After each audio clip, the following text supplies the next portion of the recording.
Hey guys, it's me, Maxxy Rainbow, And I'm Renata from the eSpot. and welcome back to the second episode of the Joint Slay podcast. Yay! Yes, I'm so excited. The first episode went amazing. Getting to film with you in person was so much fun. And Oh I'm my so God, it happy was with so how fun. everything turned out. Yes. Yeah, it was amazing. It's too bad we can't be in person every time, but still, it's so nice to see you even on Zoom. Yeah, I know. I mean, you're just gonna need to move back to Pittsburgh. That's just kind of how it is. I guess so, yeah. I Yeah, wouldn't mind. if you want to be serious about this. I do love Pennsylvania. I would happily move back to Pennsylvania. Yeah. So in today's episode, me and you are very excited to be discussing our experience with Eurovision 2023. I feel like it's been long awaited because I kind of do this thing on my channel where during the Eurovision season and after the fact, I just go dead silent. And I don't actually really go in detail and talk about everything that's going on because I'm kind of like trying to live in the moment and still enjoy myself. So I'm very excited to be able to have this moment to kind of recap our time together. And this year we actually got to spend time together. So I'm excited to talk all about it and reveal some secrets about everything that went on in Liverpool. Yeah, I'm totally in the same boat as you because like this was my first Eurovision like in person. And so when I was there, I wasn't really trying to make content at all. And then I came home and was like, oh, okay, I'm gonna make TikTok videos for every day that I was there. And I got like 3 days in, and then I was like, I just can't. I'm like, I was already kind of removed from it. And it was sort of like that like, post Eurovision malaise too, where like I wanted to look at the pictures, but it kind of like hurt to look at them. But now there's been like enough time between the contests. So like I feel like I can like talk about it now. Like like it's some kind of trauma or something. Yeah. But like the void afterwards, like it didn't necessarily feel good to talk about it then. But I think this is going to be really fun to kind of go over things. And we weren't together for the whole time either. So like there's things you experienced that I didn't know about and that I did that you didn't know about either. Yes, I know. Yeah. I was gonna say if I did a vlog for every single day I was away, it would be like 90 episodes. It'd be something crazy like that. God, you But were I gone a mean, long time, right? yeah. I know because I left. It would have been, I mean, I was away. I took 2 months off from work, and it was about a month and a half that I was actually in Europe traveling away from home. It was crazy. Because I did all the well, not all the pre-parties, but I did some pre-parties and stuff before that. And I mean, it was crazy, which we'll be getting into. But the first thing that we want to kind of talk about the start of this episode is actually kind of the logistics of Eurovision and traveling to Eurovision and kind of what that all entails. So I wanted to kind of start off with the first thing that happens when you can finally start your like real legitimate planning. And that was with the host city announcement. And what comes from that is the attempt to get accommodation the second they announce. Hmm. So with Eurovision 23, it was kind of all over the place because of course Ukraine won. We didn't, it was kind of on everybody's minds of whether or not Ukraine would be able to host. I think we all kind of knew what the answer was going to be, but we were all hoping that things would get better so that Ukraine could host. But of course, once it was determined that they couldn't, it was about deciding which country could host and then going from there. So it was like a much more longer process than even like this year. Like this year, they were like instant, it felt like, from announcing their host. Because it was considerably longer that we didn't have a host city. I think like I remember seeing someone had done like a graph and they kind of showed like when things normally happen. And I think it Mm-hmm. was really like kind of the latest possible announcement. So people were totally scrambling. Yeah.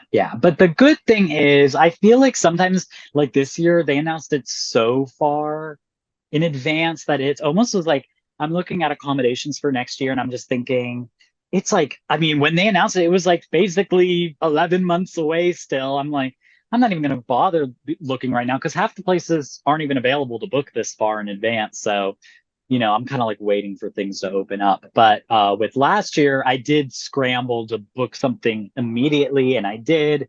And I was kind of scared because mine was a person that didn't have many reviews. It was a little sketchy, but luckily things all worked out. But what was your process for looking for accommodations? Oh, so that apartment that you were in then in Liverpool was actually the one that you were in the whole time that you purchased, like from the beginning. You didn't. Oh, Yes, okay. yeah. I honestly may have lost count of how many different accommodations I purchased because so I had opened up a brand new credit card and I was just like, well, I'm just going to book places that are refundable. Hmm. So I think my first place, everything was blacked out. It was Hmm. also a weird situation where like I kind of applied for the credit card and got approved, but like couldn't buy anything yet. Like, and so Hmm. I was sort of like looking at place and just watching everything slip between my fingers. So first place I booked was in Manchester. It was like in the Hmm. gay district of Manchester. So it was like, well, Hmm. that's like the place you want to be if you're not going to be in Liverpool every day. Yeah, with the gays. With the gays, yeah. And then after that, I ended up booking a place in Liverpool because everything was kind of like blocked off for a long time too before they started releasing rooms. Yeah. Also, I think a lot of people didn't get show tickets, which we'll talk about the show ticket thing. So I think they started canceling. I think a lot of people Hmm. did what I did, like they booked a room as like a worst case scenario, like you have the room, and then they started finding other things and releasing them. Hmm. So I booked a place in Liverpool, but like out out in Liverpool. So it was Yeah. like probably um it was like it would take an hour by bus to get into the city center where things were Hmm. happening. So it wouldn't have been the worst thing. And it was maybe 2 miles. So like really, if I had to walk, like, whatever, Ubers wouldn't have been too expensive. It was like, it wasn't the worst. And then I found another place, which was actually right next to the train station, which Mm. was really great. Yeah. Which was the one I ended up staying in. But it was a little bit weird because me and Greg, the other part of the E spot, we weren't arriving on the same day. We had like originally planned to arrive on the same day, and he just couldn't get the flights for the same day. Hmm. So it was like I had 3 days without Greg, and I couldn't afford the hotel rooms for 10 days, like with 3 of them being all me. Like I needed other Yeah. options. And so I ended up staying with you for those first 3 days, which was amazing and so much Yes. fun. Um, but that was another thing I noticed because I had that kind of split. Like I had also reserved an Airbnb, which is right next to Camp and Hmm. Furnace for those 3 days, just in case I needed it.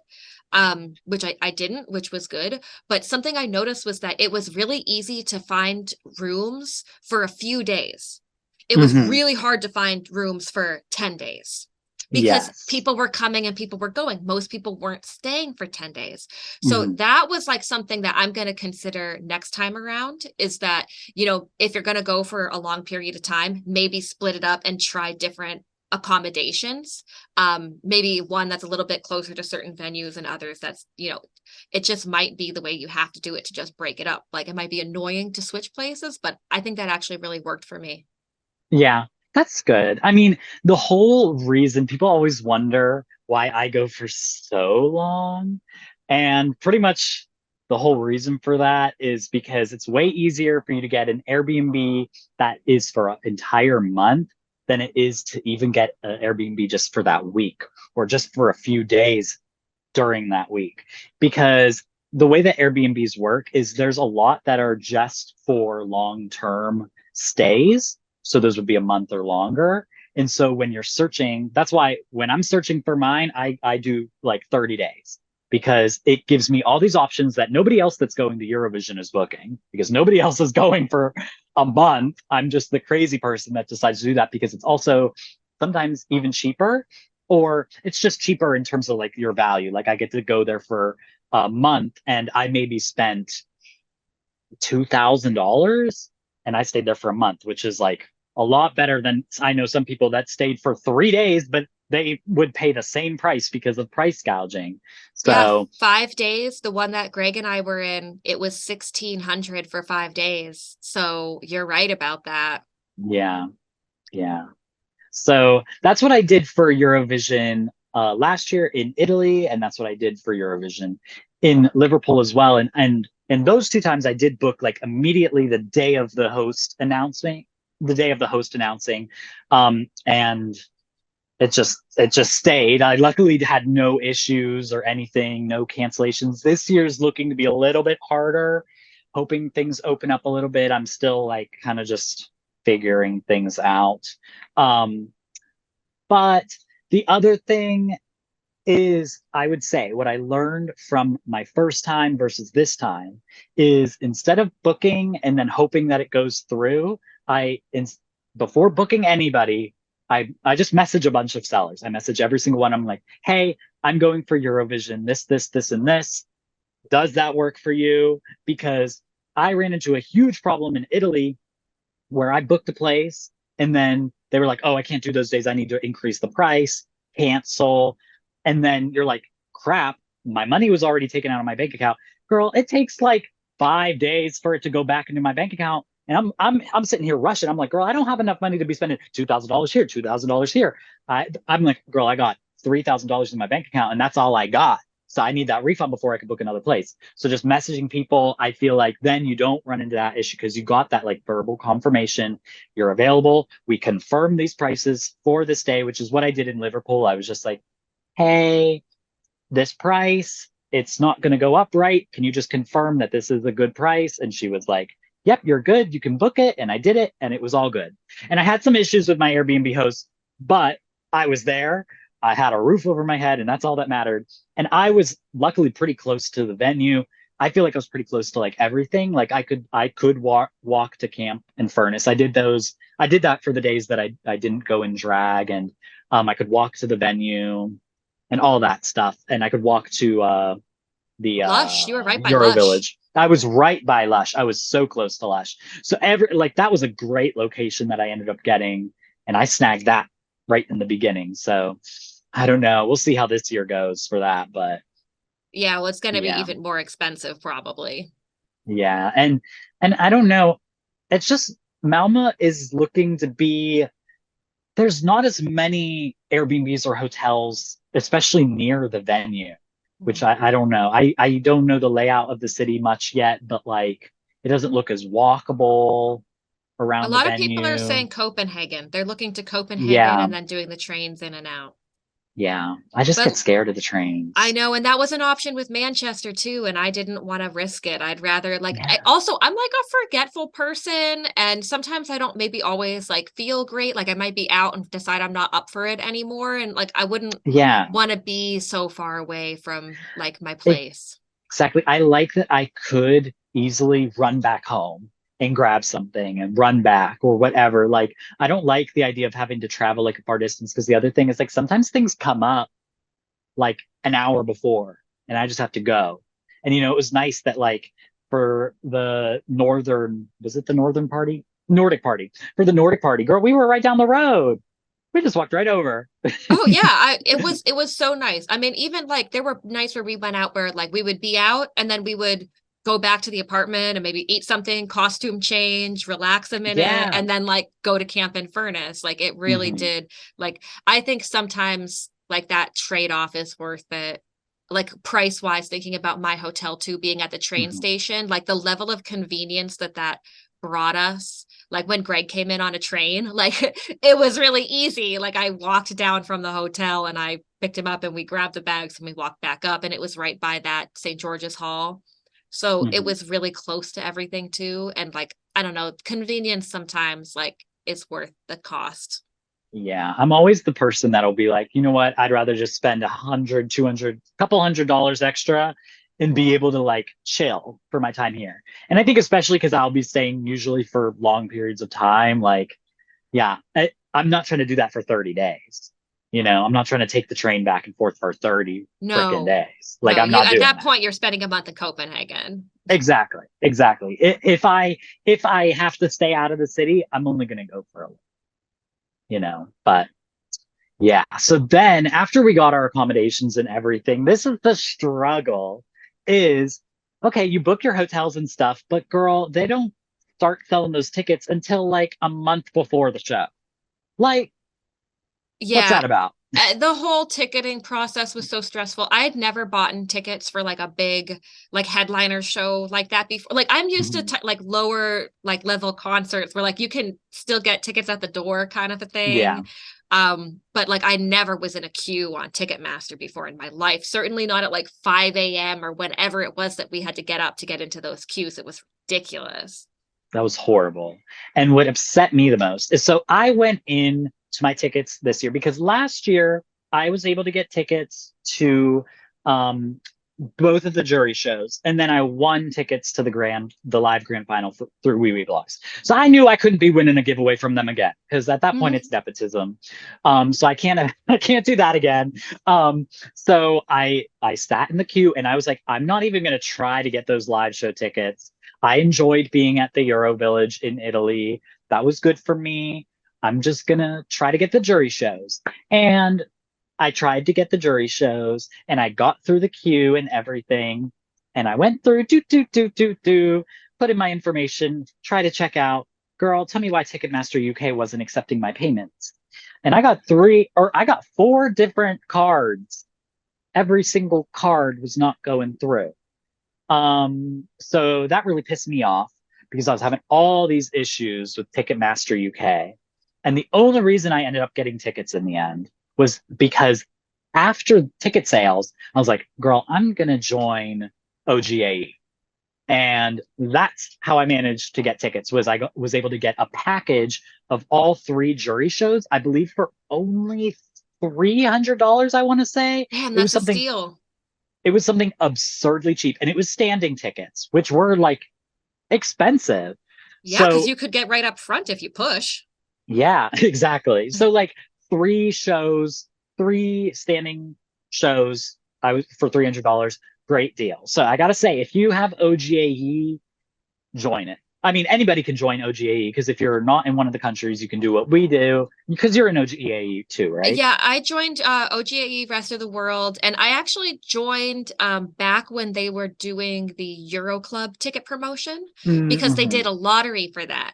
And ironically, Greg won the lottery, and I didn't get a lottery Mm-hmm. ticket, and he wasn't there for most of the days that he could use his ticket, and I was. So I ended up getting individual nights for the first few nights and Mm-hmm. spending more than I would have spent on the all week pass if I had gotten like it was just what it was like it literally luck Yeah. of the draw. So I had joined pretty early, and then the day that they were doing the tickets, I had already had my tickets, so because Mm-hmm. I did successfully get them through Ticketmaster, Yeah. but I ended up getting around, and then Greg got around, and it was like it was really frustrating because I got to the end of where you like choose the seats, right? Mm-hmm. And like it makes it look like there's tickets. And then I'm like clicking it and just nothing is happening. And then finally I saw that there was like an amount button or something. Something was different about the VIP tickets Mm-hmm. area. And so I clicked VIP tickets and those would allow you to purchase.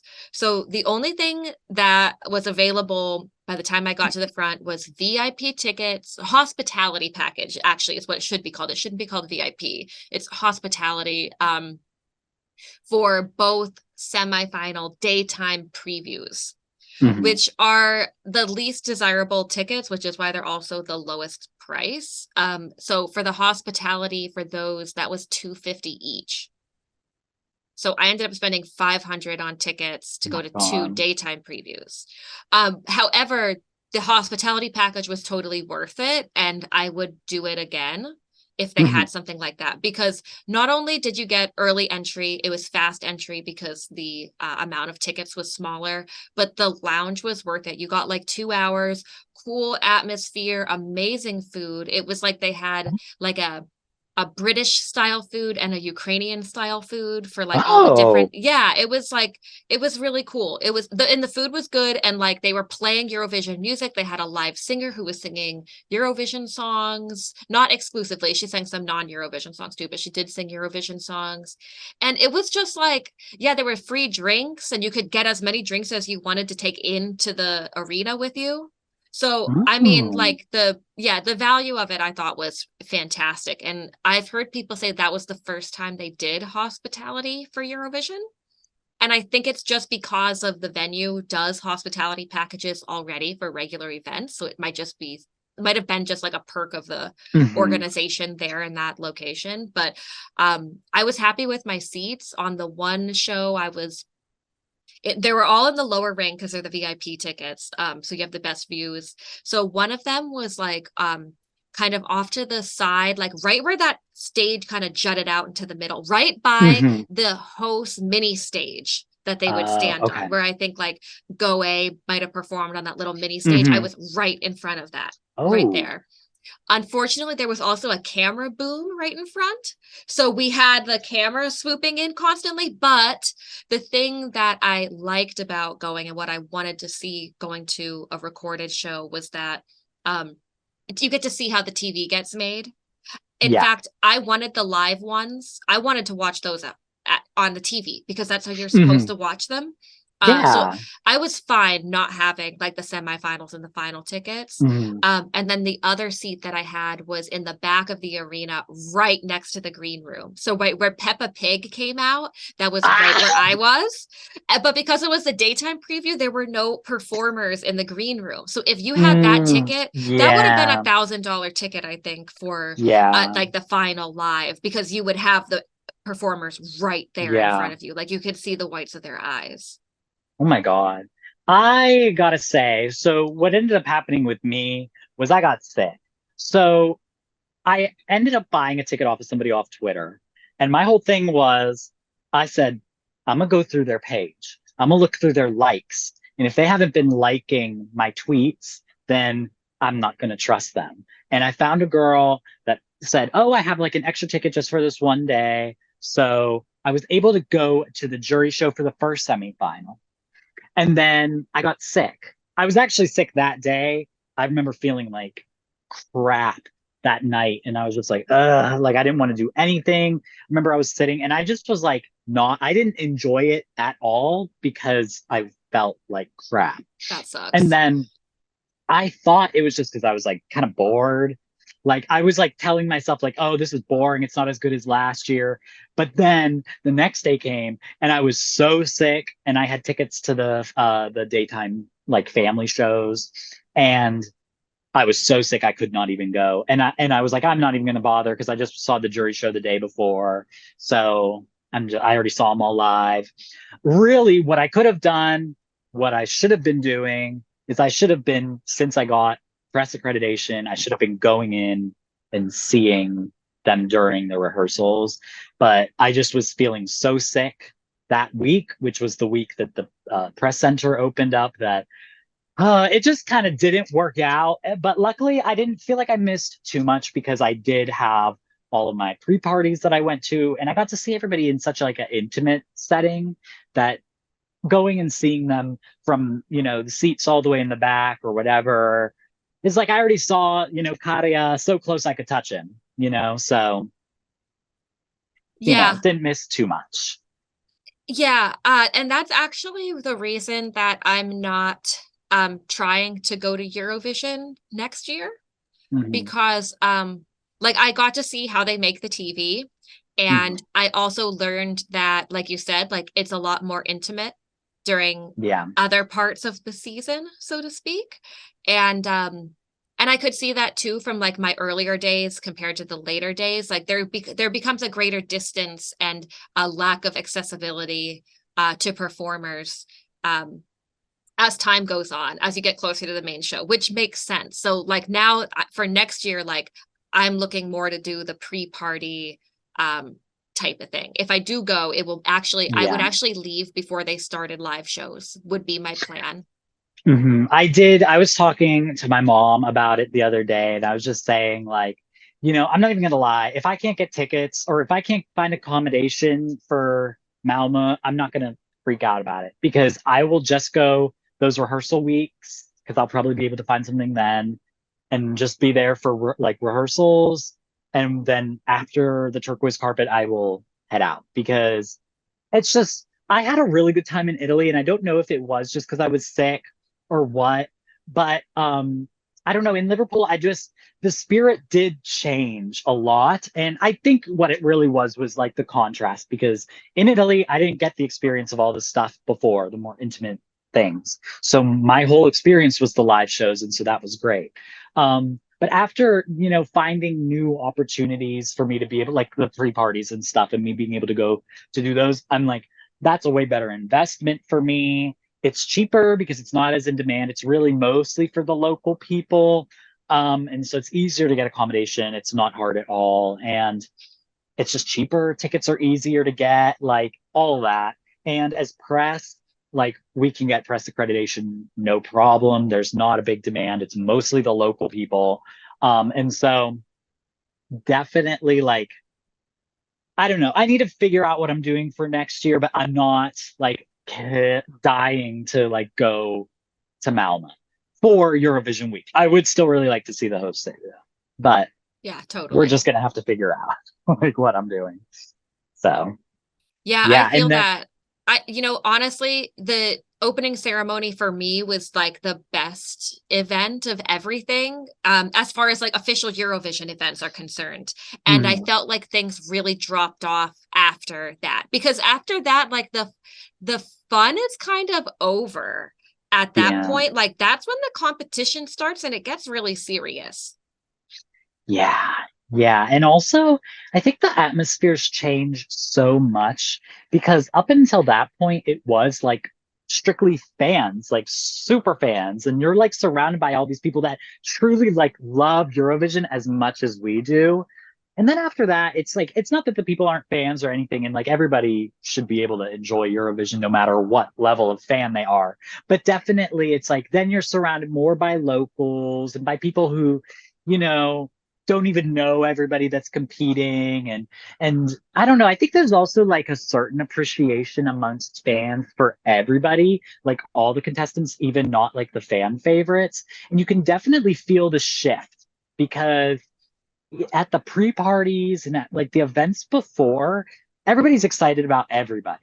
But then all of a sudden Eurovision comes and it's almost like people only care about those people that are like contenders to win.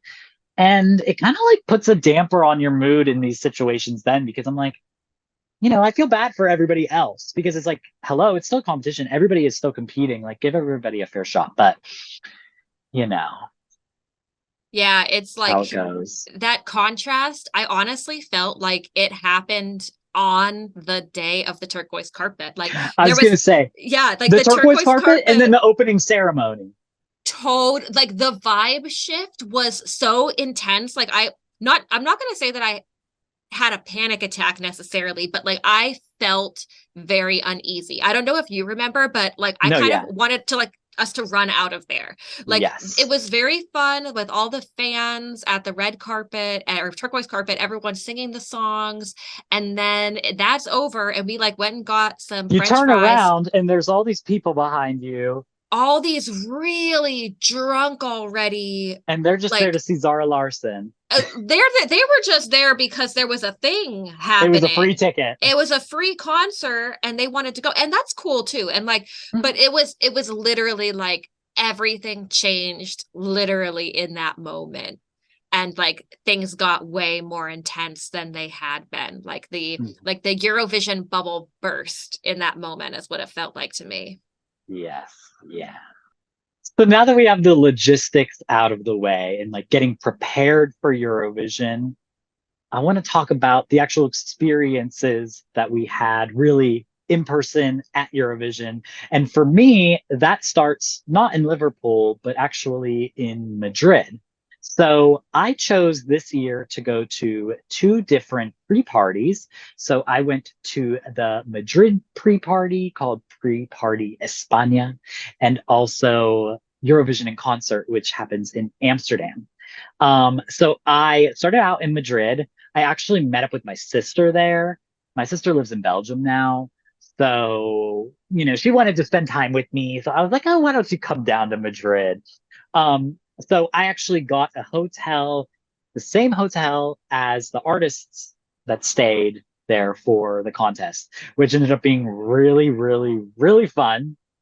And I gotta say, like we said before, the pre-parties are like the funnest part for me now. After experiencing it, after experiencing two, just overall, you get so many more opportunities than you even get at Eurovision, which is crazy to me because it's such a like a fast-paced kind of situation. The cool thing about Madrid is that it's 2 nights. So what it was the first night was all the Spanish artists from Benidorm Fest. And then the second night was the artists from Eurovision. And then there were some artists from Eurovision's past that were sprinkled in there a little bit, and even Junior Eurovision, which was I was really I excited about. bet.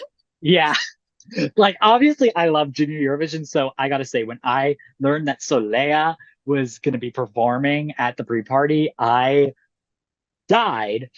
So the first press thing was on Friday. It was like Friday and Saturday. So the first press thing was like a meet and greet sort of thing. So it was basically when they say meet and greet, what that means is there's just a bunch of random tables around a room with everybody's names on them, and all the artists are standing at a table, and you just have to like, with their whoever they have. It might be somebody from their delegation, it might be their own personal like, managers or whatever, but somebody's standing there with them, and you just kind of waltz up and you're like, hey, want to do an interview or whatever. And this was my first time ever doing something like this. So it was very stressful for me because I have so much like anxiety, and I often like kind of second guess what I'm doing because I don't have a traditional background in journalism at all. And a lot of these people like work for the BBC and they work for real publications and they're like real journalists from their 9 to 5. And then I'm going to walk in here and I often feel very inferior when I'm in those situations. But luckily, all the artists are really chill. And I remember the first person I ran to film with was to 𝗏𝗏. And Good. 𝗏𝗏 was the best person to just make me relax and like feel like I'm with a best friend. And I don't think there was anybody else with 𝗏𝗏 at that time. There was nobody from the delegation. It was just me and him. And I remember I showed my pictures. So what I did was I got all my looks that I did for this year printed out, and I, went in with the intention to get them signed. So I believe at Pre-Party España in Madrid was where I got pretty much all of them signed, which was really, really exciting. I actually just got frames for all of them. So like here, I have my Vesna one frame. Oh my God, that's so sick.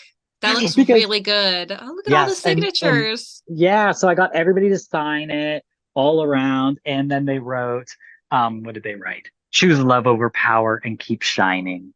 And it's just really cute. Aww. And the really, really, really cute one, sorry for being out of frame, but the really, really cute one is actually, so I got here, it's hard to see, Yes, but that's so it's in silver. cool. The marker started running Oh, out, I but I can got see both of it. them to sign up there.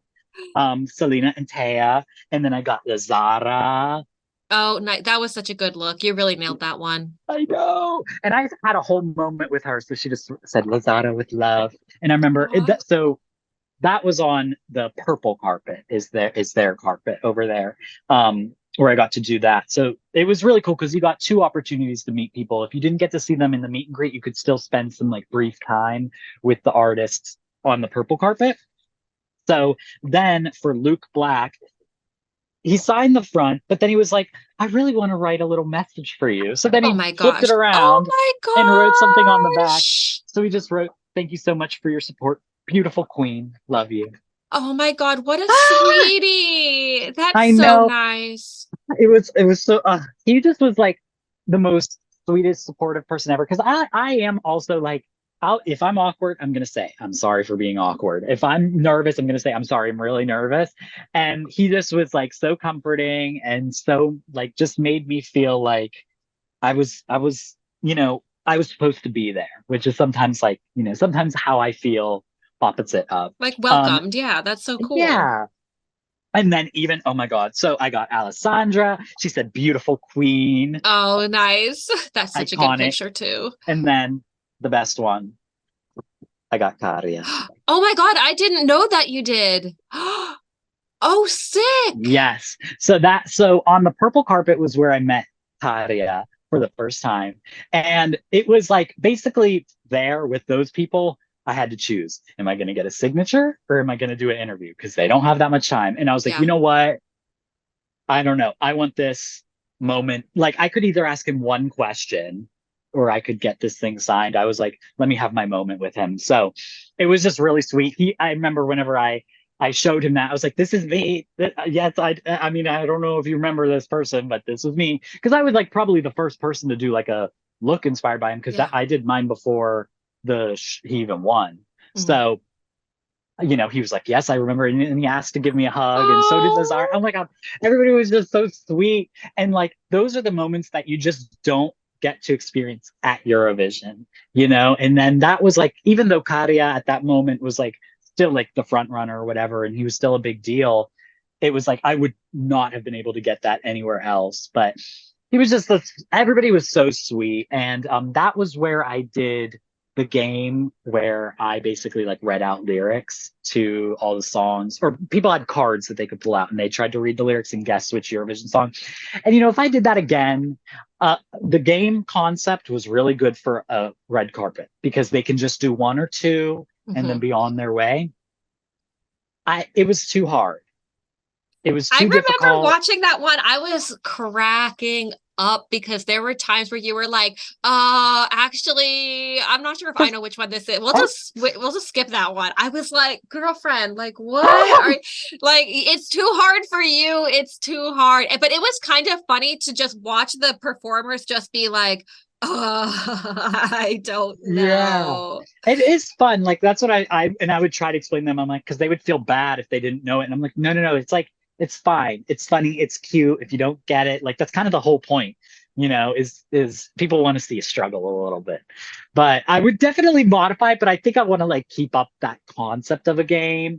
But the reason it doesn't work for pre-parties is because a lot of the artists have not heard the songs yet. Like Right. they hear them at the live shows. And so, they've maybe heard the song once or twice. They probably would have been better doing it in Liverpool than they did in Madrid. Oh, 100%. Because at that point, you'd already had some artists like Theodore who had like put out like medleys of covers. Like they've heard the Yes. songs. When the pre-party season's happening, it's still like they just maybe they just won. Like this is their first event. Yeah. And a lot of people seemed like didn't even know pre-parties were a thing. Like I they know. win and then Yeah. everyone's like, oh, by the way, here's all this other shit that you have to do. Like have fun for the next 3 months because it's gonna be a Hmm. long one. Like, I can't Yeah. imagine what that's like for the people who don't realize that it's like a season, that it's not just Yeah. Eurovision, that it's a real long tour type scenario. Yeah. I feel like delegations need to do a little bit better at preparing their artists for those things because even I remember I was like sat down talking to Riley about he was going through and like showing me some clips from his rehearsal, and then he was talking to me about it, and he was saying, oh, people are seeing everything. And at that point, it was just the photos had come out. And he was like, oh, yeah, I wasn't like prepared for people to be. And I was like, girl, like people used to be able to see your first rehearsal, your first step on that stage. There were people there. And he was like, what? I was like, yeah, like, and I'm like, why are we not telling these people this? Why are they not like aware of that this is how this could be going? But I I don't think that know. might be changing now, though. Like, even Yeah. 𝗤𝗂, he recently put out some video where he kind of said, like, you know, it might be too much if like it's a lot of work to do this. Yeah. Oh my Because it God. it is. And I think so much more attention is getting put on things like this now. And like all the importance of that build up, like Alessandra going viral beforehand. Like I Yeah. think people who are looking to get into Eurovision hopefully are becoming a bit more aware of everything else that it really entails. Because it's not fair to Yeah. just have people think that, it's gonna be easy when it's not. Hmm. Yeah. And I will say though, like I hope that more artists, I was really glad this year that most of the big names did the pre-parties. Like even Laureen was at these pre-parties. And I'm hoping, there was a couple people that didn't go, but I'm hoping that for years, years going forward. I mean, I think it maybe helps that Laureen was like she's done Eurovision before, but I don't know. I do feel like it is very helpful to the artists, like talking to them. The ones that did do the pre-parties felt very prepared for Liverpool because it's a smaller scale to what you're about to experience. And it helps you kind of prepare for being in the fandom and being around fans and performing in front of fans and just the energy of being in front and stage around with other Euro fans. And like talking to some of them that didn't do the pre-parties, it did feel like, they kind of missed out on that experience. And then they were just kind of thrown into Liverpool where it's like massive. Who didn't really do any pre-parties? I know that Theodore Cyprus did like and one. Oh yeah. Oh, Cyprus and Greece, they didn't Greece, at yeah. all. Um, Um, I mean, I don't think Noah felt that way, oh, but she didn't do any, didn't she even didn't do Israel's. well, yeah. Um, uh, I still want to know where yeah, all that money went. That $1 million they spent on that. you But know, um I think it just went to a paycheck to her, to be honest. it was her money, a lot of it. A lot of it was Oh, supposedly a lot of it was hers. Yeah, the network put up some of it and then hers was the rest. I think they oh, spent it all on targeted ads, to be perfectly honest. But yeah. but I don't uh know. but anyway, yeah, I really hope that maybe next year I could do a pre-party. I have a friend who's going to be living in Spain. She's already there, but Ooh. she'll still be there. So I might go to, I can't remember if she's in Madrid or Barcelona, but whichever one, like Mm, I might try and do that one just to see her. But I want to go to a national final next year yeah, because yeah. that is mini Eurovision and I want to go to Finland. Mm. I want to do UMK. Oh, I would love to go to Finland with you. I want to do that so bad too. If you go, I'm going. I'm going. I'm going. I Okay, am well, maybe I'm not legit going to say like that because I don't know if I have the money to do that. But yeah, I'm waiting right now for them to announce the host city or the dates. Because um, actually, I don't need the host city. I need the dates so that I can get an flight because they're cheap, really yes, cheap right now. Um, yeah, so I'm planning for that. If I have more, like if I don't blow my budget on that, then I might do maybe the week before Eurovision or a pre-party. But mhm. I'm the only thing I'm focused on is doing a national final. I will say. So they just announced the dates for Madrid's pre-party, and I'm so disappointed because I know I'm not going because they always do it the weekend of Easter, and I was Easter. just hoping that they weren't doing it this year because Easter is super early.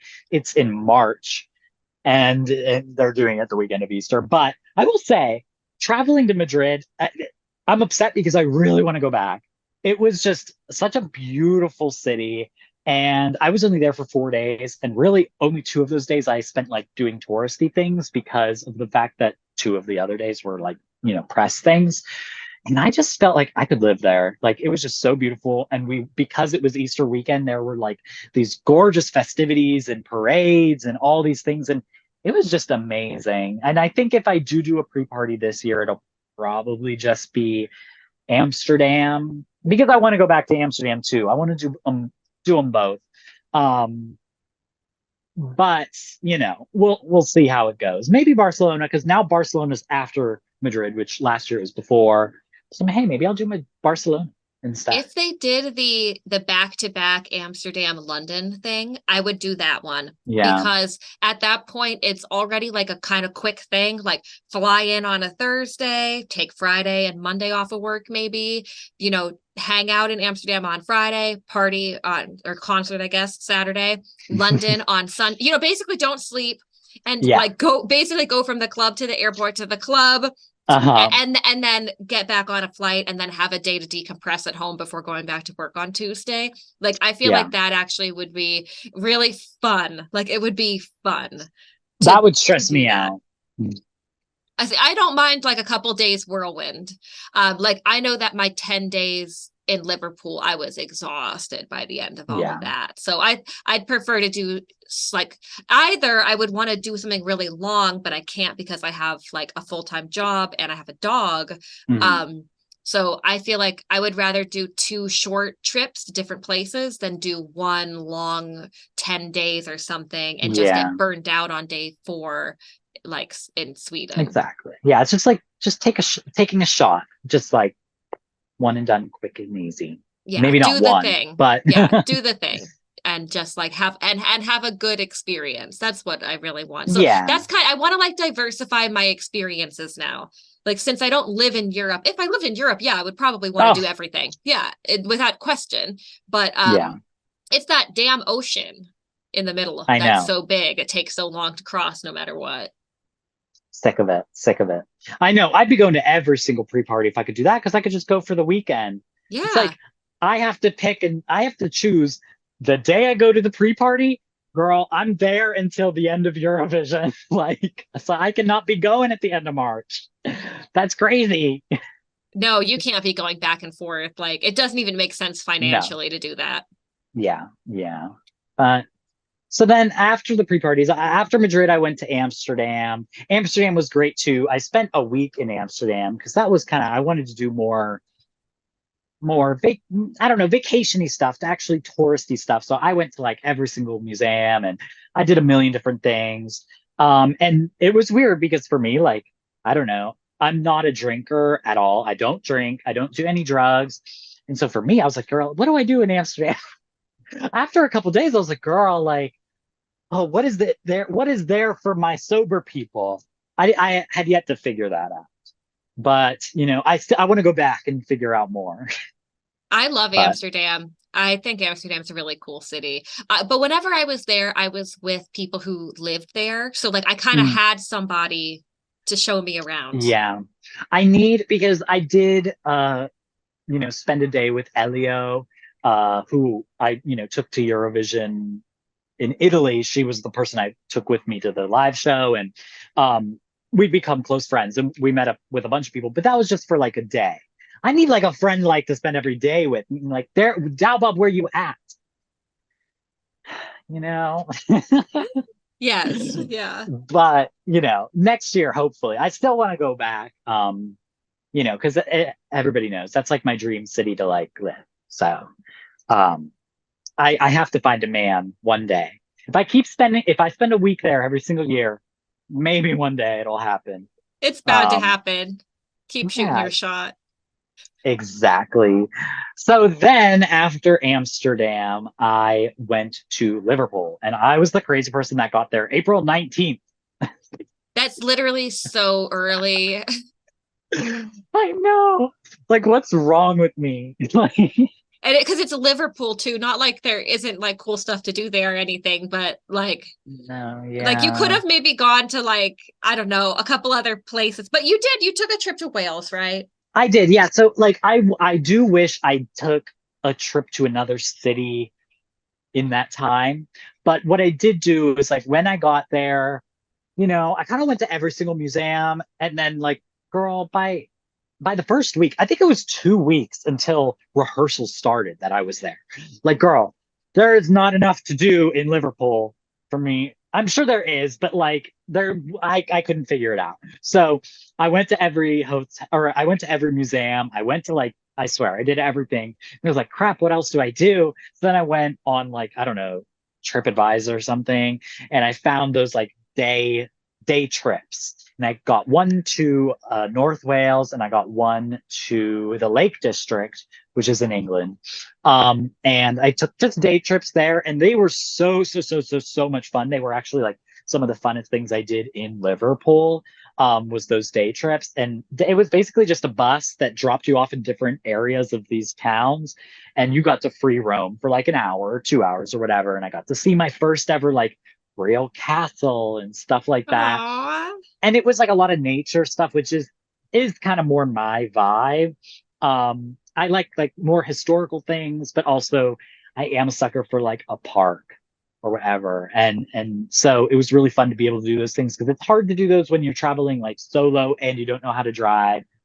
It's like something like that was like kind of exactly what I needed.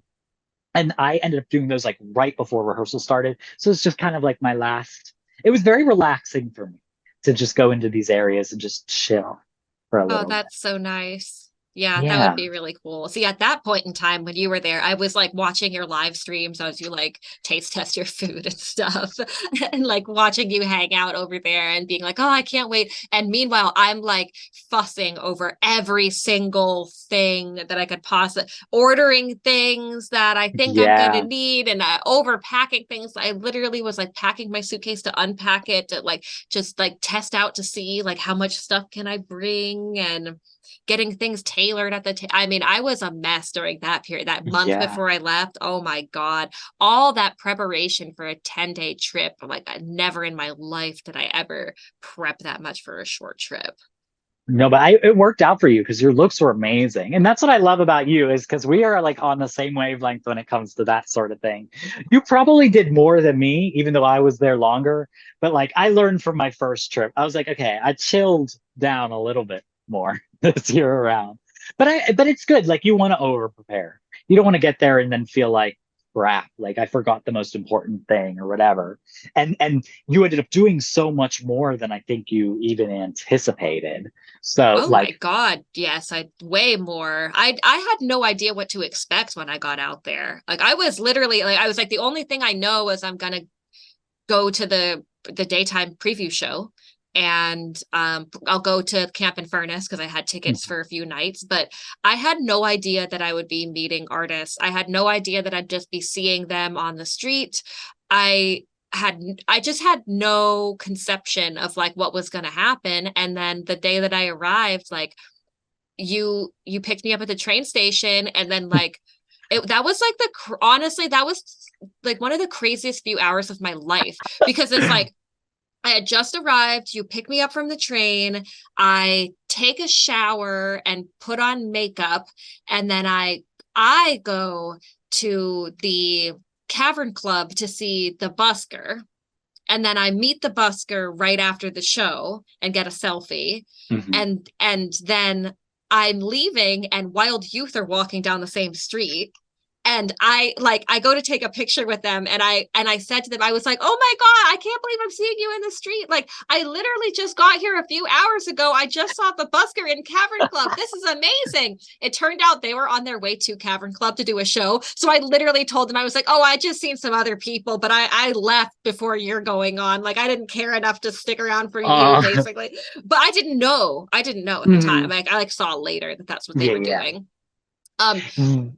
but then Yeah, it because was like I like ran back to your place and then we got ready to go out to the oh Nordic no. party and it just Yes, spiraled out from there. yes, because that Nordic party, so let me tell you guys, because girl, I had no idea I was going to this Nordic party until basically I got a DM on TikTok from Riley literally at like midnight the day before.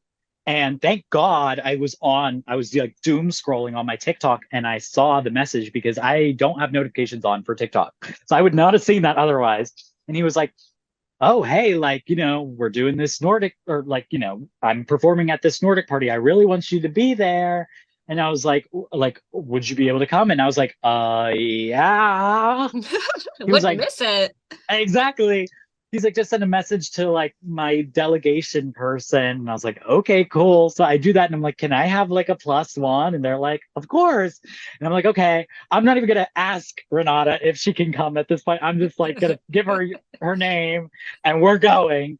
And so then I'm like, hey, so we just got an invite to this like, exclusive party. Would you like to come? And of course, you were Well, and like, what was duh. really funny about that though is I had actually been trying to get into that party beforehand Oh my because God. I know somebody who's from Norway and who's in the music industry. And he said to me, he was like, oh, here's a couple people that I know. You should email them and say, I'm such and such. I'm going to be there. Like, can I get a ticket to the party? He Mhm. was like, it never hurts to ask. And so Yeah. I had tried and I never got any responses from anybody. So I had forgotten all about it. And then you said like that you had the tickets and it was like, oh my, it was really meant to be. It was just like I meant know. to be. Yeah. And then that ended up. So basically, I was like, okay, well, I have nothing else going on this day. Well, it was basically between that or going to whatever was going on at Camp and Camp and Furnace. Furnace, yeah. And since it was like kind of before shit really started going off, I don't even know what was going on over there, but I just knew this was going to be way more fun. And I had no idea about it. I was like, what is this? Like, what's going on? So the delegation for Denmark, they send over the fly or whatever. We get ready. We walk over there, girl. We are right behind 𝗤𝗏𝘅𝘆 from Greece and like his family or whatever. We're just waiting in line. Do, do, do. And then we get up to the front. And of course, our name's not on the list. My heart sank. I was like, oh, well, we're fucked. We're out. I guess we're I going to know, it's go like, girl, take our makeup off. yeah, I'm like, girl, I'm sitting over here in like full feathers. You better let me in. But luckily they let it, they, I just showed the Yeah, DMs or let's whatever. just say that the door security there was extremely lax because not only did they basically just let us in out of nowhere, they let some other people into that party who were not actually on the guest list. Ooh. Yeah. Oh, no. Ooh. Some artists. There Oh, were artists who crashed that party. Yeah, which is crazy to me. I'm like, how do they not have an invite? Because it was the Nordic thing. Like Yeah, it's like their party, I guess. And they don't just invite everybody. I guess so. I mean, hey, Yeah. I felt so lucky. And like, again, like a million times thank you to Riley for that, because that ended up being like the funnest night for me. It was the We got to best. see Riley, Diriao. We got to see Alika. We got to see Karia. We got to see Laureen. We got to see Alessandra Alessandra. And it was just like you was were front right row. in the front. You were on, like, basically on the stage. And Crying like an idiot the whole time during Loreen. The whole time during Katia, I'm singing every word to the song in my terrible Finnish, probably being so annoying. I got it all on camera. Oh my gosh, I couldn't even believe what was happening. It truly was insane. And then afterwards, it was like it was like they kicked everyone out at like midnight. And they're like, Yeah. okay, you got the party's over. And so we were all just like standing out in the street. We didn't know where to go. No one knew what to do. No one, like, we needed a leader in that moment. And somebody, and I don't know, I feel like it might have been the Joker Out guys were like, I think it was. Yeah. let's just go somewhere. And then we walked like halfway down the street and there was some club that was free entry and they were letting people in, and we all just went into that club and we're just like, there we were. I hadn't been in town for even 12 hours yet, and I'm literally like bumping butts with Joker Out and the Wild Youth guys, and San Marino was there, and Alia was there, and members of Vesna were there, and what's her name? Mia from Mia and Dion was there. Yes, and that was like seeing like a ghost. Like, I had not seen her at anything before that. She didn't go to anything. Had not seen her at all. Even in the Netherlands, I don't think they were like doing the press stuff. So it was crazy. And it was so wild. We were just like, just there in between the artists. I'm sitting there like bumping on Connor and, hey Bojan, hey. And nobody else in the club knew that what was going on. Like, I remember standing outside with some girl and talking to her, and I said that I was there for Eurovision, and she was like, oh yeah, I heard that was happening. And I'm like, look around you, like everybody here is competing in Eurovision. And she was so nonplussed about it. She was like, oh, that's pretty cool. Oh, that's cool. It's like, oh my God, like there were literally people in Liverpool at that moment who would have done anything. They would have crawled over broken glass to get to that party. And then everyone at that party is just like, oh, why did it get so crowded in here all of a sudden? I know. And every time I just kept looking over at you and being like, this is so like surreal. Like, I felt like I was in a movie. Like, I felt like I was in the Eurovision movie. You know that scene where they have all the artists like dancing around and stuff in the like house party or whatever? Totally. That's the what song it felt along. like. Yes. Because we were literally like singing along to the songs that were being played. Yeah. And it was just, I don't know, it was insane. It truly felt like an out of body experience for me, even like looking back on it. the way that the art, I mean, I think at that point too, it was kind of cool. And that was the moment where I kind of had that feeling of like, oh my God, like, this is my life. Like, this is what I'm doing. This is like, oh my God. Like, it was the first moment where I kind of felt like, oh wow, like what I'm doing is like, I don't know, it's all worth it. You know what I mean? Because Yeah. these artists like are all just chatting with me or dancing with me. And at this point, leading up to this point, like they now know who I am from these different events. And that just felt like so unreal to me. Like I still in that moment could not comprehend that like the leading singer from Vesna was like calling me over to come just chat with her about just random crap. Like, I was like, what? Like, I'm still like a super fan in this moment. I'm like still freaking out and trying to hold it all in and keep it together. It was just like insane. You know what was so funny about that night to me too was because I had just gotten there and didn't know, like I just couldn't believe what was happening to me. I I was keeping it really cool in a lot of my interactions only because like I barely got any pictures with anyone that night Mhm. because I just wasn't I was almost too scared to talk. Like everything was just very like I don't know. It was just literally just like being at any party with people that you don't know, or like you're maybe chatting a little bit, you're dancing together or whatever. But I really kept my cool for the most part. I absolutely fangirled over a journalist from Finland, Katri Norlin. I just absolutely melted down in fusion when I saw her because I love her. She's an amazing like music journalist and just a really cool person.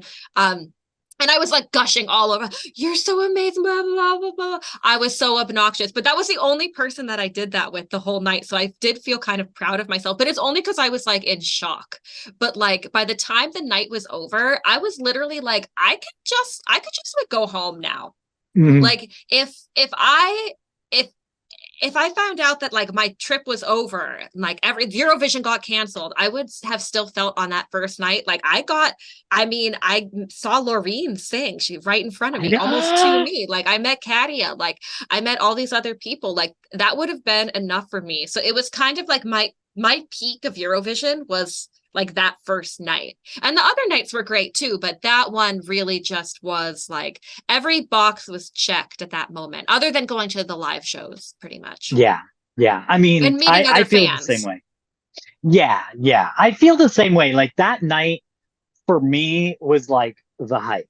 That was the best night, honestly, of like my life. Like, I'm not even kidding. I can't think of another moment in my life that was better than that night. It was It was just, surreal, unreplicable, honestly. alrighty. So moving on from the Nordic party in a similar vein, though, I want to talk about the EuroClub and like our experiences with that. So I feel like I had a really good time those first couple of days with you.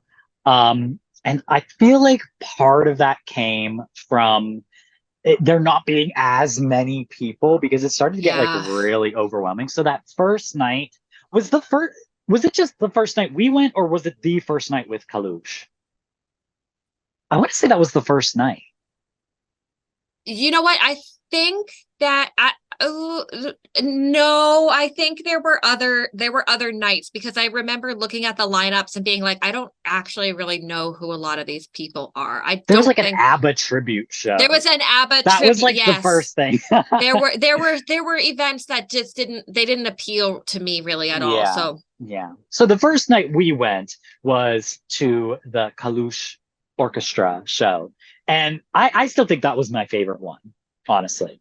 I don't know if it was just because we were like front row or what. I feel like it was just like more accessible. There wasn't as many people. I felt like I could actually like have a chance to get up to the front and all that. And I remember having a like a good time dancing in that circle with like the other Eurovision well, people. yeah, Like because when we showed up, it was kind of empty. Like we it got there was. pretty early, but it was kind of Mhm. empty. So it was very much the vibes of like a high school dance where like no one knows what to do, so they all just stand in a circle and like dance and sing Yeah. songs, which was great. That was my first time like like dance, like singing Eurovision songs together, like with a group of Yeah. strangers. Like it was really Hmm. cool. I had a great time. I remember meeting some really nice person who actually lives in Finland, not a Finnish, an American person who lives in Finland, because we were both singing 𝗤𝗤𝗤 and knew every single word. And he was like, "Are you from Finland?" I'm like, "Well, no, I'm from America." He's like, "Oh, wait, what?" Me too. That's weird. But that was so cool. But then people started showing up, but we did get front row. We got barricade. Thank And they God. were so good. That was my second time seeing them. But the first time I saw them, it was like from really far back. It was still a good view, but kind of like a balcony view. But Hmm. being right in front of them, such good Oh performers. my The God. crowd was feeling it too. Like the Yeah. energy was just out of control. Yeah. And since I had never seen them, I mean, the last time I saw them was when they won Eurovision, but I had never seen them perform their other music, and I hadn't really listened to a lot of it. And I remember the whole time I was like, oh my God, hold on, wait a second. They're good. They're Hold on, really wait, I good. didn't. That's the moment where I was like, oh, if they, when people talk about, oh, what winners could come back and win a second time, like when I was listening to them, I was like, hold on, they could. Because their music is just so good. Like, I hate that people discount them so much because they're amazing. And the reason their music is so good is because they're all really good musicians. Like Hmm. every single one of those guys is a multi-instrumentalist. Like they're not going to Yeah. make bad music. I mean, they live music. That's what they do. They are really musicians. Like that was a Yeah. great show. And that one felt very low key though compared to the other nights at Euroclub. Even our Yeah. outfits were a bit toned down that night, which is funny I to say know. our outfits were toned down, because when we walked in the place, the girl who does the social media was like, "Oh my gosh, you guys are all dressed up." And I remember thinking like, "I'm barely dressed up. Like we're barely dressed up, hun." But I everyone know. else was in very plain clothes actually. Yes. That was the night I was wearing my Rina Sawayama bodysuit, and I got like I didn't get catcalled. It was more of an insult on the street, but it is what it Yeah, that's is. right. You did the bodysuit, and then I was wearing I wore my 𝗤𝗔𝘅𝘆 studded jacket that I made, Hmm. and then like a kind of black sparkly dress thing. So, I mean, we Yeah. did look flashy, but it was our most toned down look, I think, of all the going out looks Oh that yeah. we Other did. than the times I didn't go in drag, that was definitely like my Yeah. lowest key one. So for me, I did get tickets to all the nights, I should say. But I only ended up going to a few. I bought them all individually. I did not get like the Oh, pass. damn. And I just was like, some nights I wasn't feeling it, and they weren't that expensive. So in the moment, I was like, just whatever, who cares? It's But funny about getting tickets and not going to things, because I bet there's equal parts. There's people who wanted to go and couldn't get tickets, but there was also people who were probably inside that place thinking, damn, I wish they didn't sell so many tickets, because it got really crowded. When it was it at capacity, it did. was like, I wanted to, like, Joker out Yeah. night was rough. I Joker wanted to Out get Night out of was that. horrible. I sat in the back. I didn't even go into the room because I just was like over it. I was like, there's no point. I mean, most of my nights I ended up meeting up because you only had tickets to the first few nights. So after you weren't there, and I don't think I was with you for Joker Out Night. I think I just saw you in passing, I want to That's right. say. It was just in passing. I was with Greg that night. And so when Joker Out was playing, actually, we ended up being in the little VIP raised area. Oh. Um, we both had our canes that night. And we were also with Danny, and she Hmm. was in her wheelchair that night. And Hmm. so we were able to sit up in accessible seating, which was great because like Greg had just come in that day too. So he Yeah. was really hurting. I was having a really hard time standing by that Hmm. third or fourth day. So it was nice to be able to not just get to see the band, but like the relief of being able to actually sit down on soft seating. Like I think the people at Fusion did a really good job with Oh. accessibility, considering the challenges of it being a warehouse, Yeah. which is Yeah. not a very accessible place to be. Hmm. Yeah. I overall, I mean, overall, I feel like I had a great time at Fusion. Or Or not. Camp and Wait, was it Fusion? Furnace. I was gonna say Fusion was the other one. Fusion's Um, Nordic Party. Camp and Furnace did yes, the not Fusion. Euro Fusion Club. did not do a good job. They were not accessible. Well, maybe they were accessible, but I'm just thinking of wee wee blogs. Well, we can talk about the �we blogs party, and that's another story, and that was also at Fusion. Yeah, yeah, That was the but worst, hands down, worst party I went to the whole time I was there. Absolutely dreadful experience from start to finish. Yeah. I will say like the later nights for EuroClub for me just ended up being like I stopped, if I wasn't in drag for the day, I wasn't getting in drag just to go there. And I would just go and like most of the time I was just like hanging out with Alistair and which is just like somebody I actually met him last year at 𝗲𝗍𝘆 bar crawl.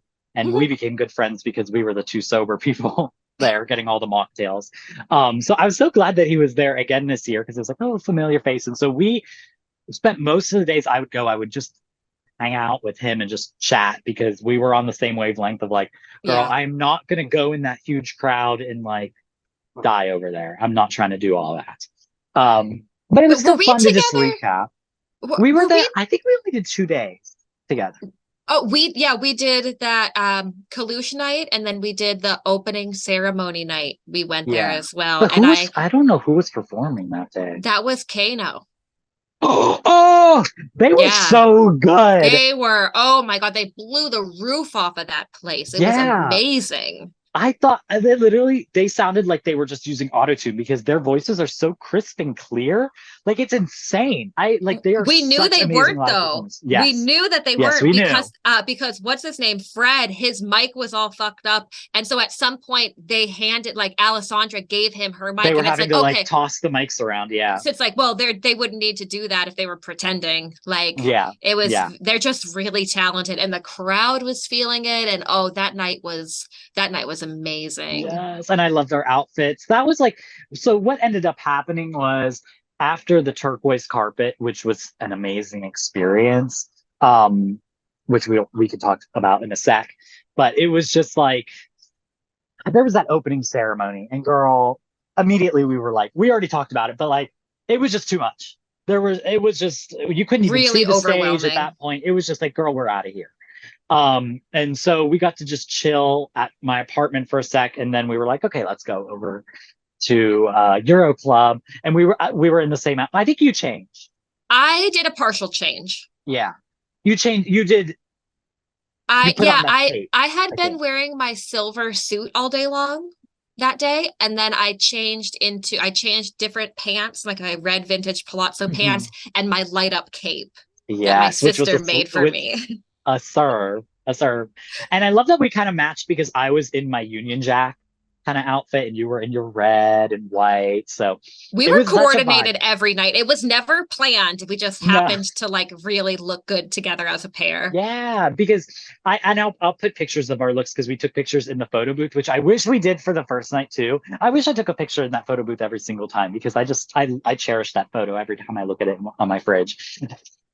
But I had such a good time with you. Like seriously, once we separated, I felt like immediate like I need my partner in crime. Like we just had such a good time, and we would come together after all these nights and just like hang out and talk for hours afterwards. And like even though it was so like exhausting, it was like I just was having such a good time with you. Like I know it was literally like fireworks every night. It was I just so know. great. But there were Yeah. so many things like the moment that we kind of split up, like there was so many different changes that happened at that point in time that like Mhm. everything just kind of like went off and just went out of control.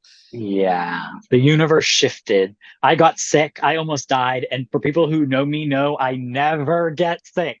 I have, like, for my 4 years, I've worked at the same job. I have never called off ever in a single day. I work there full time. I've never called off a single day. So I never get sick. And it was like so sick I could not even leave my bed. It was like Well, and bad. it's no surprise because at that point there were so many people that we were coming into contact with. And even like that change of when things got really busy, you could see it like at Lush, for Mhm. example, because those Oh yeah. earlier days, like the crowds for meet and greet weren't that bad. You could easily get up, at least, in a visible area to see the performances. But it was the day after opening ceremony. It was Kano's meet and Yeah. greet.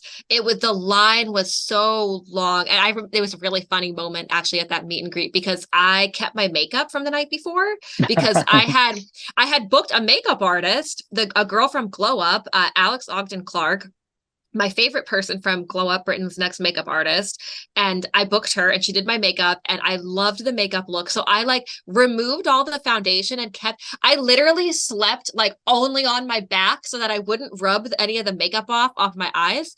And then I just put on more foundation in the morning. And I went and to that meet and greet and I said to the Kano, like, oh my God, I was at your show last night. It was so good. And Alessandra looks dead at me and she goes, oh, is your makeup from last night? And I was like, She oh my clocked you. God, damn, I've been seen. I have been found out. Like she saw right through my day old makeup. It was so Yes. funny. But that day it was like the lines were really long. It was really crowded in there. It Wow. felt claustrophobic. Mhm. And from that point on, it was like you would go to Lush, and if you didn't get there early enough, they would tell you they were at capacity. Yeah, yeah. I don't think I went at all at that point. I don't remember who the last per like I want to say it was maybe Victor. It might have been Victor was the last one that I saw, but or I feel like Karia, but then also I'm like his was would have been busy whenever it was. So, but I didn't see that many people. You went way more than me because I went more at the very beginning because I saw like what was their name from Malta. The busker. Yes, I saw the busker and I saw Theodore and like it was very chill. And I saw a couple people at that point, but then I was just kind of, I got sick and then it was over. So, I didn't Yeah. experience the craziness. The craziest one for me was Karia, but even that actually was not that bad. Because it was early enough that not too many people were there. Like it was so many rabid fans by the time opening ceremony happened. Because yeah, people at that point, Monday there's the jury show. People have tickets for those shows, so they're in town by then. And yeah, it did get really packed up there. But I loved the whole Lush setup. I thought that was yes. really cool to like basically be guaranteed that you're gonna get a picture with an artist. You're going to get to say hi to them. You're Yeah. going to maybe hear them perform. Maybe you won't see them, but you'll hear them. You're in the same room with them. There were also other artists that would just kind of like show up because they were going to like do an interview with 𝗿𝗏. They weren't Mhm. performing, but like they would be there. So that was cool. And they didn't do that. Like that was a first time thing, That right? was the first time they did that. So they did that in response to the whole mess of the press center that was going on this year and last year. But this year was kind of their way of being like, okay, we're not even going to rely on your press center. We'll basically make our own. And so I want to like give a shout out, first of all, to 𝗿𝗏 blogs because they did let us do like interviews and stuff there as long as you kind of corresponded with the delegation and they approved it, then I was able to do a couple of interviews in the Lush Lounge, which was real. Like I appreciate them a million times, and that's what I'll say. Every time people always like criticize 𝗿𝗏 blogs, I'm always just like, they are the biggest Eurovision blog, Eurovision YouTube channel, all those things. They could easily push everybody out of the way and not have these like they organized that they set that all up. They would have every right to not let us do interviews there Yeah. as well, but they choose to like let us also take advantage of those things. And so I like appreciate them so much because they've always been so helpful in like uplifting smaller creators in the Eurovision fandom. And like anytime I've needed help with stuff, like I can message William, I can message other members of 𝗿𝗏 blogs at all the events. Like they're always so professional but also so helpful. Like they are doing a million things and they will always stop to help you. Like that's when like the people who do stuff for 𝗿𝗏 blogs, they're all like so genuine, like kind, nice people. So a shout out to 𝗿𝗏 blogs for that. Yeah, And I I hope they was do that really again next year. impressed. Like the organization that they had, the Yeah. like amount of things that they had, the location also was cool. I was very impressed by that. I was not impressed by their 𝗿𝗏 jam party. That was so poorly organized. It was like literally an hour between performances, and you couldn't tell like if I go to the bathroom or get a drink, like is the next performer gonna come on? And it was just Hmm. it was so packed, and it was so much time between artists. Like it was really a poorly organized party, which was too bad because it could have been so much better. The best part of that night actually was that after the party was over, me and some people went over to Burger King. And Ben Adams came in and ordered Burger King. And this is like 3, 4 o'clock in the morning. And we're all just sitting there like, it's Ben Adams. it's Ben Adams. Oh my God.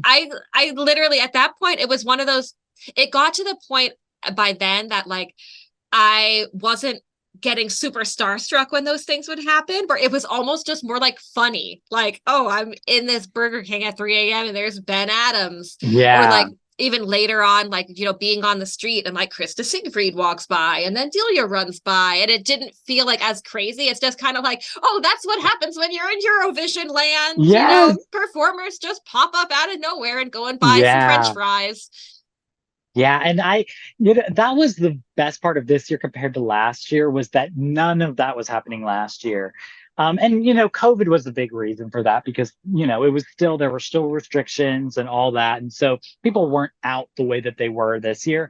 But I think it was also just the energy, like the energy of Liverpool was so much more inviting to the Eurovision, community. And so everybody was just having a good time. All the artists, like the ones that didn't qualify, girl.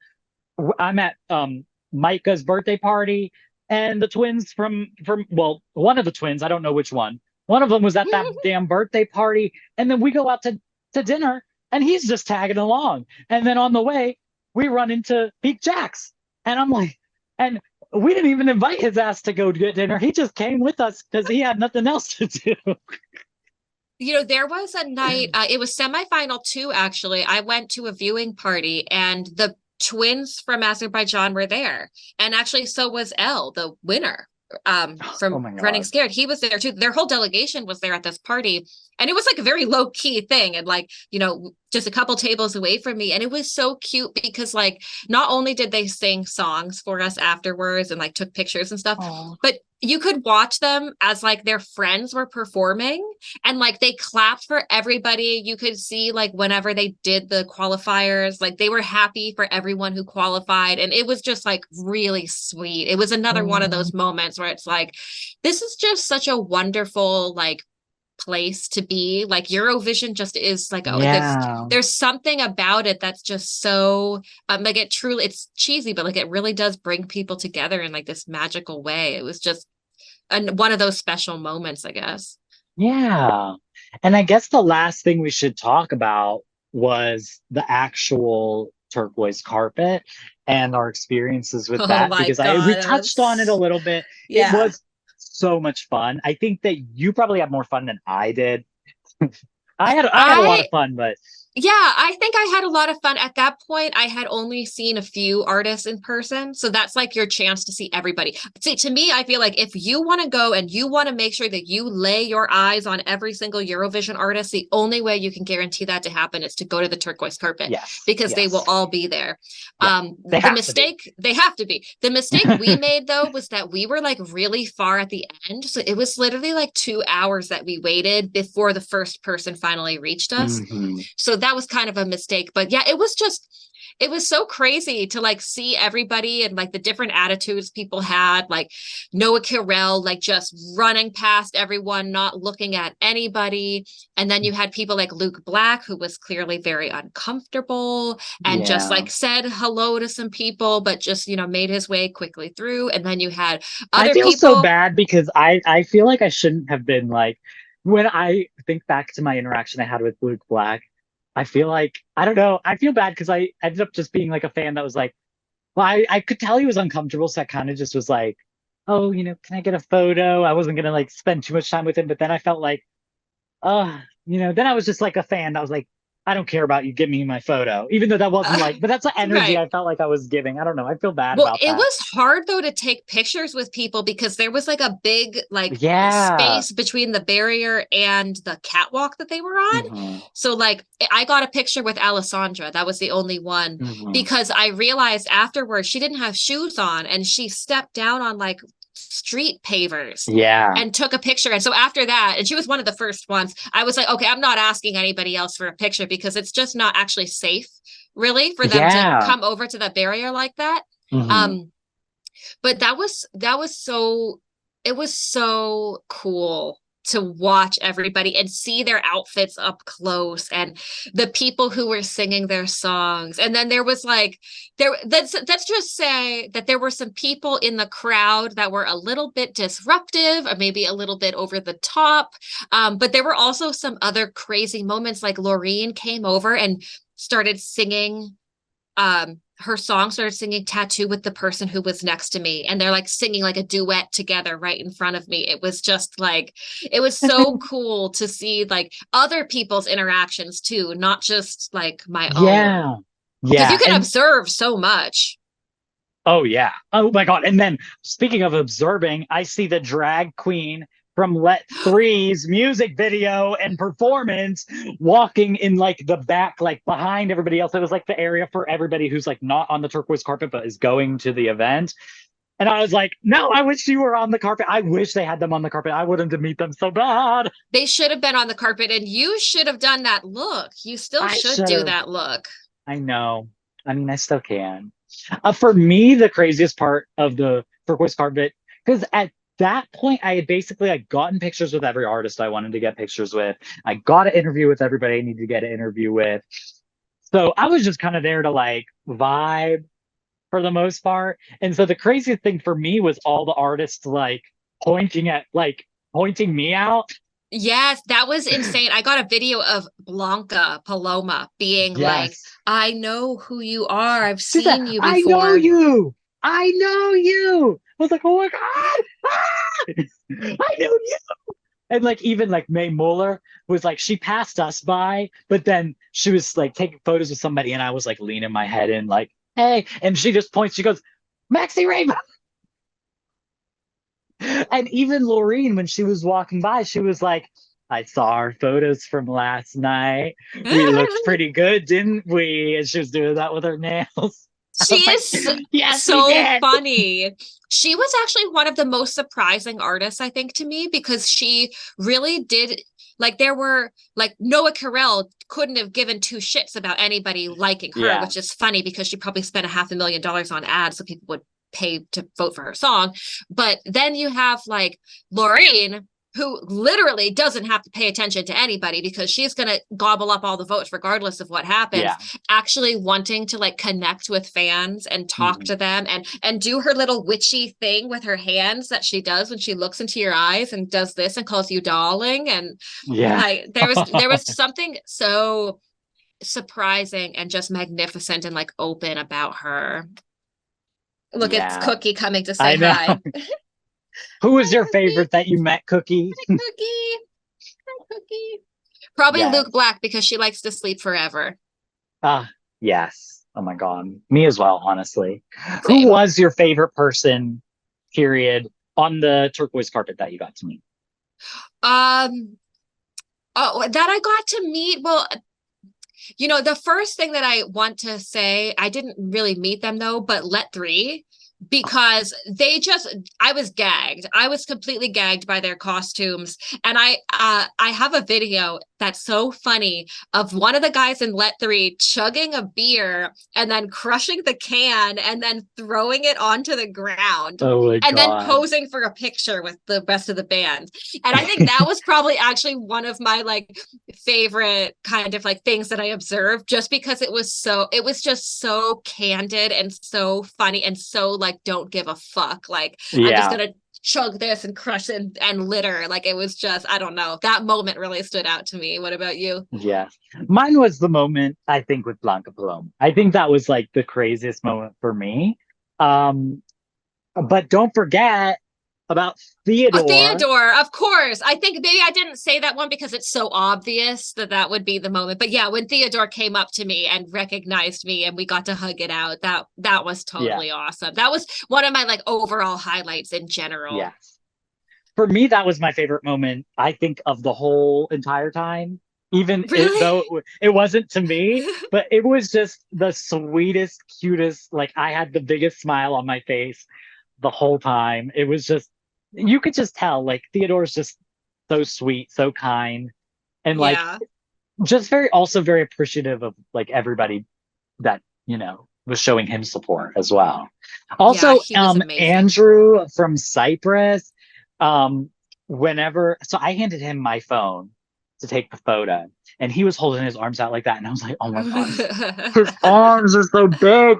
And then I remember yelling at him because he was taking the photo, but we were like not in frame. And I was like, at least get us in frame. Because he tried to hand the phone back. I was like, hold on, no, you're not done. Oh my But God, that's so funny. yes, but I mean, also him, because he was one of those people I didn't meet at all until the turquoise carpet. And then he said something about seeing my video, and I was like, because I don't think I had good things to say about his song. But he didn't seem offended. He didn't seem offended by my presence, so thank God. But yeah, Yeah, so that was a really cool day. Although I like we said before, that is kind of like the tipping point where things sort of start to get a little bit weird after that. And you can even kind of see it on the faces of the artists too. Like by the time some of them got to the end, like they were like they were done. tired. They were Yeah. done. They had already been doing rehearsals. They had already, it was about to start the competition. The next day was the jury show for some of them. Like you could see like they were beat. They were beat down. And that Yeah. was the first time too that I think they had to experience so many fans at once.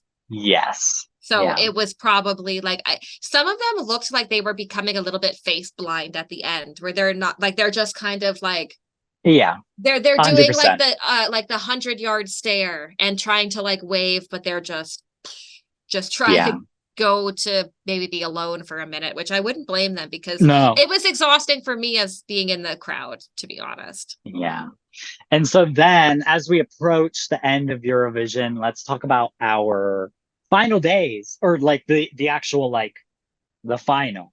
So for me, I spent it in the Euro Village, and I will say it was not as enjoyable as it was in Italy. Italy was like by far better. It was in a park. It was all grassy. We could have a picnic blanket, and I think I made some like real genuine friends in Italy. And so like spending that day with them was like for the Euro Village. I didn't spend the final in Italy because I was at the final live, but it was just like it was a better vibe. It was so crowded for the final. Girl, I'm never doing that again. I am never doing that again. I will be doing what you did because it was just like not enjoyable. People were annoying. Also, people kept telling us to like quiet down or like sit What? down or whatever. And it was like, girl, get out of here. That's ridiculous. No, so I was in the Everyman Theater in like couches. We walked in, they gave us a glass of champagne and these little containers full of sour gummies. And I Mhm. don't drink alcohol, but I did actually take a thing of champagne because I just wanted a couple sips, just to, they were gonna spill them out anyway. You know what I Yeah. mean? If I didn't take one. So they had food. So I got food delivered to my seat. It was amazing. And the food was really good. And it was just so cool to be in a theater because, first of all, like it was comfortable, right? Like you were in a couch. It was like being at home, but with a bigger screen and better sound. And people just like hooting and hollering and waving their flags. This guy in front of me had a Cyprus flag. He was losing it, Oh, completely melting down when Andrew performed. His friend was like videotaping him, like melting down. It was actually really cute. It was just so nice to be in a theater, like a nice, comfortable yeah. environment. I would 100% do something like that again. It was the perfect way to watch, even though by the end, like let's just say I was so ready to get back to the hotel and pack my bags and get ready to get my flight the next day. Like Yeah. at that point, I had enough. I was ready to go. That's how I felt. I mean, I love the people I was with. I was with Thelma and Nolan and Elio and all the Joker out stands. And so that was great to be with. But I feel like I love them. It was just like at that point, yeah. I just was recovering from being sick too. I was ready to go home. But what was really cute for me was I was wearing it's actually like my go away outfit, but they were green sleeves. And walking back after Karia didn't win. Yeah. It I was had my like Finnish flag. I was also dressed in a green outfit too with like yeah, I it was every there was so many people like it felt like that entire city was Team Karia. Like the mood was so down. Like yeah. I mean, I think everybody basically except for the people who were really excited for Loreen, in which case yeah, that was great, but I think yeah, I mean Yeah, I think a lot of people felt a little bit deflated, at the end Mhm. there. Yeah. Yeah. But I mean, overall, it was still an amazing experience for me. Like Eurovision 2023 was like the best moment of my life. Like Yeah, it oh, was, I'm so glad I did it. I'm so glad. I yeah, don't regret anything. yeah. The last thing I did when I was there, so I stayed like about a week after the final. So I was still there. Um, so I went to some more museums or whatever, and then I got a tattoo. I actually got it's a portrait of myself. Is that your unicorn look? No, it's my I don't I'm looking around for a print. I'll put the picture on the screen, but it was my profile picture for a while. It has like the Oh sculptural yeah, the hair and elf the one. ears and stuff. Yeah, so it was in honor of so I've gotten a tattoo at every host city. Last year I got this bowl, and then Oh, this year I sick. got, because it was Turin, and then this year it's actually the 10-year anniversary of me starting drag. So that's kind of what this was for. Oh, that's so Um cool. yeah. And then I went home and immediately was sad that it was all over. Yep, I went home, was sad, and tested positive for COVID. So I yeah. probably should have tested myself because I think I would have tested positive too. But Well, I I need guess I had no money. I needed to get back to work. there was one thing that I did get as a souvenir, and since we're Oh, talking about the party being over, it's a yes. dance our own party hat, which Yes. they gave out at the Wee Wee Jam because that was after their party was over because they had already non-qualified. So this Oh, this piece is kind of like one of those little like womp womps, like, but I still love it anyway. In fact, I keep it on top of a lamp in my house. yeah. All those little trinkets and treasures that they hand out. I have all those on display in my house because it's just like they mean so much to me. Like those Yeah, it things makes probably me mean happy nothing to to look some at them. people, but yeah, I'm like, it's just a reminder of the experience. So, like for you, plans, are you planning to go to Eurovisions in the future? What? In the future, yeah, but next year I'm just going to focus on the UMK Finland national Mhm. selection, maybe a pre-party, but Yeah, in the yeah. future I will go to another Eurovision for sure. Just maybe finally Poland will win and I can go to Poland for Eurovision. That's my I don't hope. know if I'll go if Poland wins. I used to live there, so I have to go. Yeah, I don't. I don't know. Would I be You'd safe there? yeah, eh, I don't know. We'll cross that bridge when we come to it. Yeah, yeah. I don't think they're winning anytime soon. No offense. Um, But yeah, so that was our story of Eurovision 2023 in a nutshell. And as well, that rounds off the second episode of the Joint Slay podcast. Don't forget to like, comment, and subscribe, of course, to this video. And don't forget to subscribe to our Patreon if you would like to see the full length video of the podcast. Thank you all so much. Bye, guys. Bye.